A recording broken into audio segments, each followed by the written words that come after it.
Hey there, and welcome back to the channel. Intermittent fasting, or IF, has become one of the most popular health trends in recent years. People are seeing real results. But here's the thing, guys. It's super important to understand the potential risks too. Just like any health trend, intermittent fasting isn't a magic bullet. We're all about making informed decisions about our health here, right? So today, we're diving deep into the possible health risks of intermittent fasting. Are you ready? Let's get started. First up on our list is blood sugar fluctuations. When you fast, your blood sugar levels naturally dip. For most healthy individuals, this isn't a huge deal. But for people with diabetes or those prone to hypoglycemia, intermittent fasting can be a bit of a roller coaster.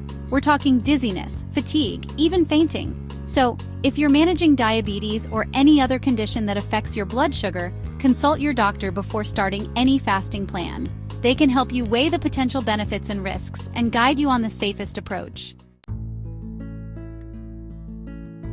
Next up, let's talk about stress on the body.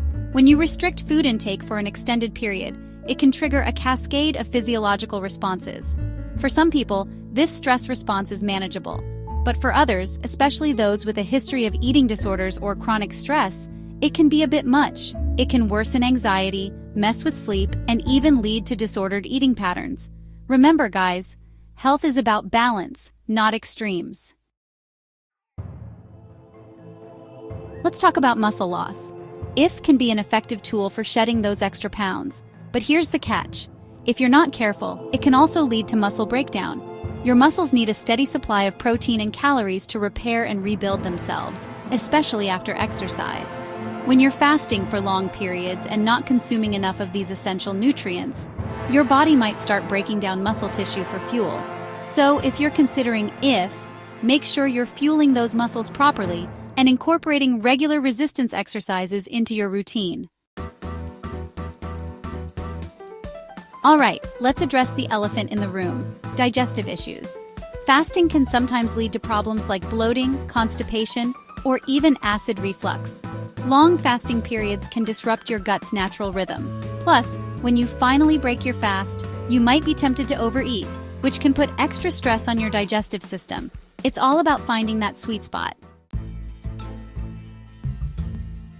For some people, fasting can create a bit of a tricky situation with food. Restricting when you eat can sometimes make you overly focused on food during your eating windows. This can lead to rushing through meals, not really savoring the experience, and potentially overeating. It's all about creating a healthy relationship with food. Now, there are certain groups of people who should avoid intermittent fasting altogether. Pregnant or breastfeeding women need a consistent intake of essential nutrients to support their baby's growth and development. Similarly, children and teens are still growing and developing, and their bodies require a steady stream of nutrients. So, if you fall into one of these categories, it's best to steer clear of fasting and talk to your doctor about the best ways to nourish your body. And finally, let's not forget about the potential impact of fasting on your energy levels and focus. Some people find that intermittent fasting actually boosts their energy and mental clarity. But for others, it can have the opposite effect. Fasting, especially if you're not used to it, can lead to fatigue, irritability, and difficulty concentrating. Staying hydrated and eating enough nutritious food during your eating periods can help offset some of these effects. But if you find that fasting consistently zaps your energy, it might not be the best fit for you. So, as you can see, while intermittent fasting has its benefits, it's definitely not a one-size-fits-all solution. Blood sugar fluctuations, stress on the body, muscle loss, digestive issues, and the potential for disordered eating are just some of the things to consider. That's why it's always a good idea to listen to your body. And of course, it's always best to consult a healthcare professional before starting any new dietary regimen. Thanks for tuning in. Remember, health is about finding what works for you. If you found this video helpful, give it a thumbs up, share it with your friends, and subscribe for more health insights.